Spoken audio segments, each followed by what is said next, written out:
Our final story is about betrayal and espionage. Sounds like right out of a Hollywood movie. However, the United States has been hit by one of the biggest national security breaches in years. A seasoned American diplomat has admitted to spying for Cuba, a country that has had hostile relations with the United States for decades, going back even before the Cold War. Former U.S. Ambassador Manuel Rocha's case has sent shockwaves through the corridors of power. It's been touted as one of the most brazen betrayals in the history of the U.S. Foreign Service.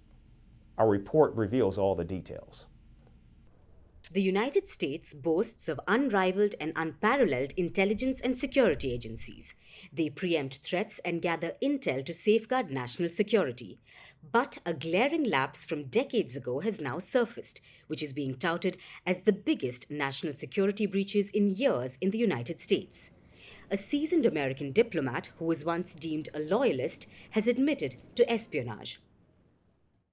Manuel Rocha, a former diplomat, has admitted to spying for communist Cuba for years, a betrayal that has shaken the foundations of trust within U.S. diplomatic circles. Rocha's arrest in December 2023 sent shockwaves across the country. He was taken into custody from his house in Miami. The police alleged that he had engaged in clandestine activity. After the FBI received information that Rocha was a covert agent of Cuba's intelligence service, an FBI undercover proceeded to engage with Rocha on several occasions. As detailed in the complaint, Rocha repeatedly referred to the United States as, quote, the enemy. During the undercover, he told the undercover that his efforts to infiltrate the United States government were, quote, meticulous and, quote, very disciplined. And he repeatedly bragged about the significance of his efforts, saying that, quote, what has been done has strengthened the revolution immensely. According to officials, Rocha allegedly met with Cuban intelligence operatives in the 1970s, and he was recruited as a spy in Chile.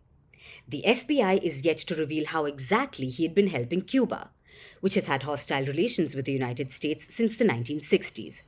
The Caribbean country has also had remarkable success in infiltrating the U.S. national security establishment over decades. Manuel Rocha had a 2-decade-long flourishing career in the U.S. Foreign Department. He handled matters related to Latin America under former Presidents Bill Clinton and George W. Bush. He also worked as the ambassador to Bolivia from 2000 to 2002 and has been at top posts in Argentina and Mexico. Rocha also served as advisor to the U.S. military command. In counterintelligence cases like these, the defendant is usually charged with espionage, but he has been accused of lesser crimes of acting as a foreign agent, which might land him not more than 10 years in prison. With this, the U.S. government will be able to assess the extent of damage that Rocha has caused, and the report, which might take years to finish, will not be complete without his cooperation. But the question is, how did the world's biggest superpower land in a mess like this? Many reports suggest that America missed quite a few red flags in its relationship with Rocha. In 2006, a CIA operation received a tip that Rocha could be working as a double agent, but the lead wasn't pursued.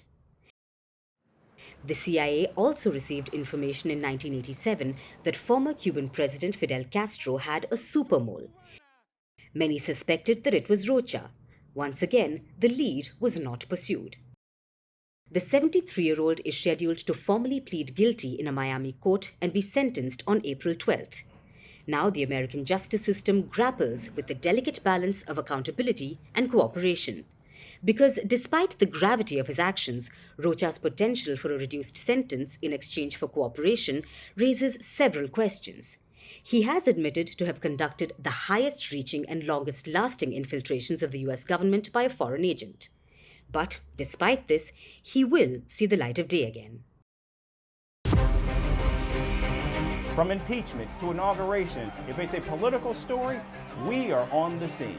The race for the White House is heating up. We're beating Biden. How dare he say that? If it's breaking news, we're live with the latest coverage. From the White House, the State Department, and Capitol Hill, we know the issues, but above all, we know the players to bring you the latest in-depth analysis on all the key stories that we're covering. I'm Eric Ham. Join me from Washington here on First Post America.